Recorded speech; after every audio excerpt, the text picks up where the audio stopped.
প্রিয় বন্ধুরা, এখন শুনবেন দধিচি ঋষির অস্থির কাহিনী। ব্রহ্মর্ষি দধিচি ঋষি ধর্মের রক্ষার জন্য নিজের অস্থি দান করেছিলেন। এই কথা হয়তো আমরা সবাই জানি, কিন্তু সেই হাড় দিয়ে কি কি তৈরি হয়েছিল আজকে শুনব সেই তথ্য। অনেকেই জানেন ব্রহ্মর্ষি দধিচির হাড় থেকে একগ্নি নামক বজ্র তৈরি হয়েছিল, যেটা ভগবান ইন্দ্রের প্রাপ্তি হয়েছিল। এই একগ্নি বজ্র ইন্দ্র কর্ণের তপস্যায় খুশি হয়ে কর্ণকে দিয়েছিলেন, যা কর্ণ সযত্নে রেখেছিলেন অর্জুনকে মারবার জন্য। কিন্তু ভগবান কৃষ্ণের চতুরতায় এই একগ্নি বজ্র দ্বারা কুরুক্ষেত্রের যুদ্ধে কর্ণ ভীমের মহাপ্রতাপী পুত্র ঘটোৎকচকে বধ করেছিলেন।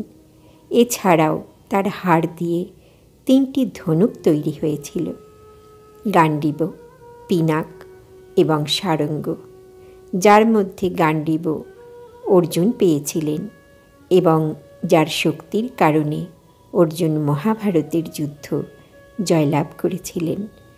সারঙ্গ দিয়ে ভগবান রামচন্দ্র যুদ্ধ করেছিলেন এবং রাবণের অত্যাচারী রাজ্যকে ধ্বংস করেছিলেন। আর পিনাক ছিল ভগবান শিবের কাছে, যেটা তপস্যার মাধ্যমে প্রসন্ন হওয়ার কারণে ভগবান শিবের কাছ থেকে রাবণ চেয়ে নিয়েছিল, কিন্তু সেটার ভার রাবণ দীর্ঘ সময় পর্যন্ত বহন করতে পারেনি। সেই কারণে জনকপুরীতে ছেড়ে এসেছিল। এই পিনাকের নিত্য সেবা মা সীতা করতেন।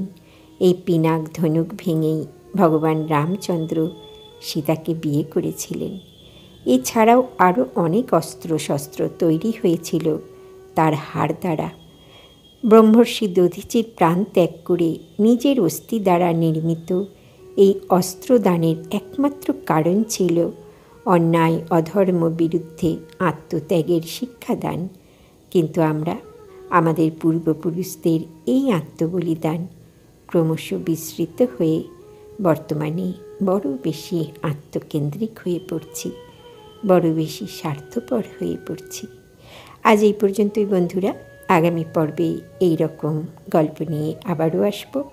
সবাই সুস্থ থাকবেন, ভালো থাকবেন।